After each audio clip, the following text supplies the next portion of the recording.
What's up everyone, and welcome back to the channel to talk 4K Blu-rays. And today's 4K takes us back to 1993, again with the 90s, for the comedy sequel, Wayne's World 2.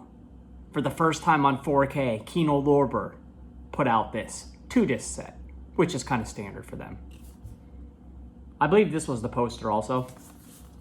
I am old. Standard slipcover, 4K disc, and a Blu-ray disc. Not much. My friends and I loved Wayne's World. We must have watched it over 100 times, and it came out a year prior to this one. It was a classic comedy, so we were super stoked for the sequel. Wayne's World 2 follows the same theme and structure as the first film. That first film, I'd probably rate that a 9. This one, it's just not as good as the first film.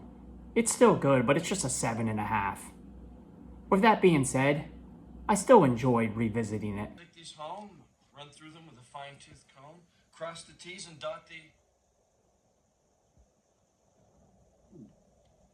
lowercase j's. The whole cast is back for this one, and they're just as funny. You also had newcomers Christopher Walken, Kevin Pollak, Kim Basinger, and James Hong. Of course, a review wouldn't be complete without mentioning Aerosmith, because this was almost like a commercial for them. They were very prominently featured. Let's get into this. A year has passed. Wayne and Garth are older and somewhat wiser. They moved into their own place, and they still host the Wayne's World TV show. But they are told to grow up and make something of themselves. One night, Wayne is approached by a naked Indian who takes him to see Jim Morrison.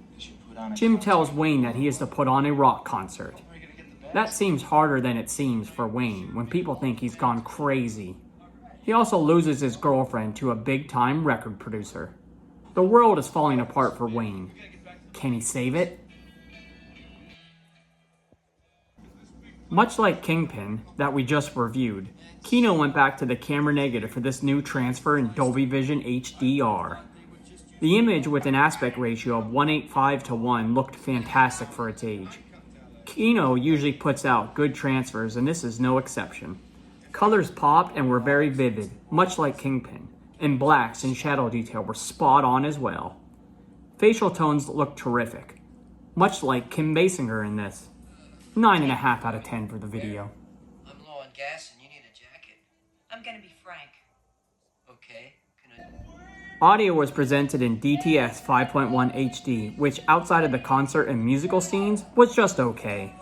Dialogue was fine and all, but there wasn't much surround activity outside of a few action shots. In fact, there were times when my subwoofers would shut off because there weren't any low frequency effects. Aerosmith sounded fantastic though. 7 out of 10 for the audio.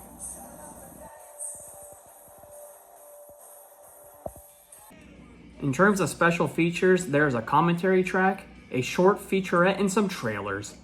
3 out of 10 for the features. Another good release from Kino Lorber, outside of the special features. This is a worthy follow-up, and fans of the franchise will probably want to pick it up. 7.5 out of 10 for the movie, 8 overall for this release. Well, that's today's review. Come back again. I still got more movies to watch. Make sure to like, subscribe, comment, and share, bruh.